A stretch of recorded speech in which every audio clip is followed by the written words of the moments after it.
And thank you for joining us for KREM 2 News 10 at 10, where we give you more news in less time. Let's get started. The city of Spokane is trying to clear the air around Fire Chief Brian Schaefer following a confusing press release Wednesday. The city now says Schaefer is retiring and will step down as chief later this month.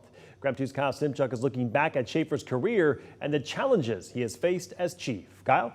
Well, according to this press release, Schaefer has been thinking about retirement for a while, even during Mayor Woodward's administration. Now Mayor Brown is wishing him the best and says more details on the transition process will be released soon. I'm Assistant Chief Brian Schaefer. Brian Schaefer has been with the Spokane Fire Department for the better part of 2 decades, climbing the ladder to Assistant Chief and finally Fire Chief in May 2017. I'm humbled and really proud to lead this organization and serve as the city's fire chief. During his 6 years as chief, Schaefer became a familiar face on local news, leading the community through many emergencies, including wildfires and the COVID-19 pandemic. Schaefer also helped roll out the city's behavioral response unit in 2018 when the department experienced a double-digit increase in mental health calls. Obviously, we're not doing a good enough job because we're dealing with the consequences right now and the numbers are staggering. Schaefer also embraced diversity within the department and was heavily criticized for posting this sign on the front door of every fire station in the city. Not everyone liked it when you did that. No, and I don't expect them to. You know, that's the beautiful thing about the United States. We can certainly have different beliefs, but at the end of the day, you know, it can't be something that you just don't talk about. Schaefer at times had a bumpy relationship with the Spokane Firefighters Union.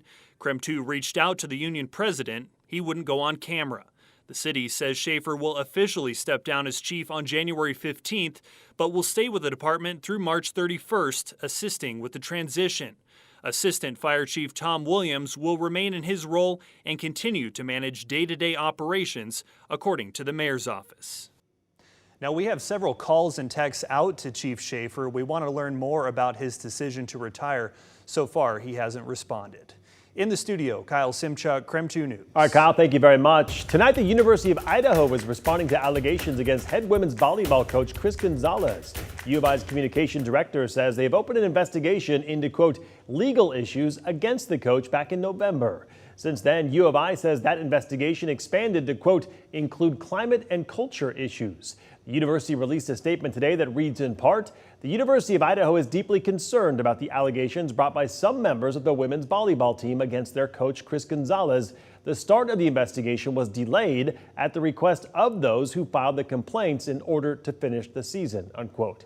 We will continue to track this story. For that full statement, just head to our website on KREM.com.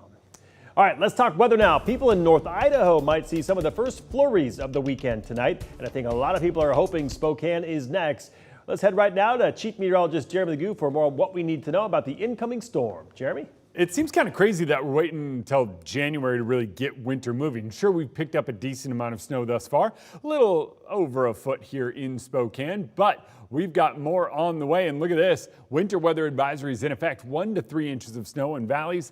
Mountains, more than a foot expected for the Cascades, about a foot for parts of North Idaho.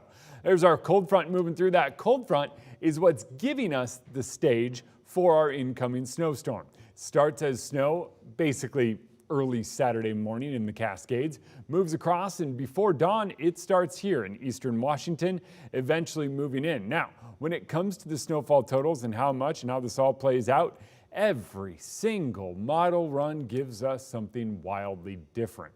First, it starts out looking like it's all before noon. Now it's starting to back up a little bit, which tends to happen in a situation like this.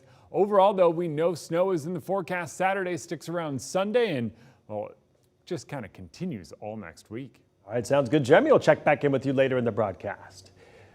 Well, the Zags kicked off conference play in the Spokane Arena tonight against Pepperdine. Sports director Travis Green joining us with the highlights. Travis, how'd they do? Pretty good, Mark. You could say that. West Coast Conference play beginning for Gonzaga tonight, and the Bulldogs doing so in front of a packed Spokane Arena against a team you've basically been able to pencil in as a win over the years. The Bulldogs up against Pepperdine, a team GU has beaten 45 straight times heading into this one. Mr. Consistent Graham EK with another efficient game. 13 points in the first half, 20 in total on the night, 8 of 10 from the field. You really can't say enough about the stable presence he's been for this team. The talk around town has been the Zags' inability to make the three, shooting about 32% as a team from deep heading into this one. Maybe the Zags heard all that. Dusty Stromer, early three, then Nolan Hickman knocking one down for a 12-point lead. He was 4 of 5 from deep, but the biggest one of the night was from Ryan Nembhard. Hadn't made a three in 11 straight halves of basketball. Here in the first, he gets one to drop, and you can see here he lets out a finally. Yeah, that was much needed. Zags knocked down 8 triples, good for 42% tonight, and they dominate as they surf the wave, 86-60. The magnificent Andrew Quinn was there for it all.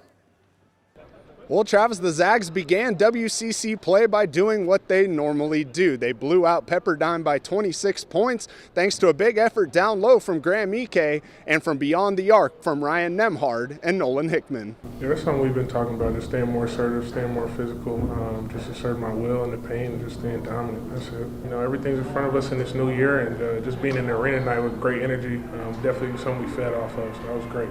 It felt good. It's about time. You know, we're trying to have a new mantra of kind of new year, start fresh. So it felt good. I'm consistent with my work, and it just felt good to see them fall. I thought he came out with just some really good rhythm on the shot. Looked great. He was hunting it. These guys did a nice job finding it. I think Graham threw out from the post a couple times to him, and we found it. He was on the mallet a lot, too. I thought he really gave us a great defensive effort tonight also. Next up for the Zags is a matchup with the USD Toreros on Saturday in the Kennel. Tip-off is set for 6 p.m. For now, reporting at Spokane Arena, Andrew Quinn, KREM 2 Sports. All right, thank you, Andrew. We've got plenty more college hoops highlights for you later in sports. Mark? All right, Travis, thank you very much. And now to our night beat with a quick look at today's top stories. The Pend Oreille County Sheriff's Office is investigating tonight after finding a dead body with clothing matching the description of a missing monk. The monk was reported missing back in early November. Today, the body was found floating in a pond near the area where he went missing. Deputies retrieved the body, they say, using a canoe from a neighbor. Neighbors told investigators the pond had been frozen over until recently when it thawed. We are expecting to learn more information once the autopsy report is released. The Eastern Idaho man accused of murdering his wife, her unborn baby, and his infant son pleaded not guilty to the charges against him. 48-year-old Jeremy Best was arrested in December, a few days after an Amber Alert was issued for his 10-month-old son. Best's attorney entered a not guilty plea on his behalf to the 3 counts of first-degree murder. He faces life in prison or the death penalty for each of those murder charges. However, the state has not said whether they plan to seek the death penalty in this case. A status conference is now set for March 14th. An Idaho man is accused of stealing an airplane from a hangar in Las Vegas. The San Bernardino County Sheriff's Department says the plane's owner got a call from the search and rescue team about an emergency transmission coming from his aircraft. So the owner immediately went to his hangar and found the plane missing. Later, the FAA told law enforcement the plane landed at an airport in Southern California. When officers got to that airport, the suspect got out and ran away, they said. He was later found and taken into custody. And that was your Night Beat. To learn more about any of these stories, just head to our website. That's KREM.com. And that was your KREM 2 News 10 at 10, where you get more news in less time.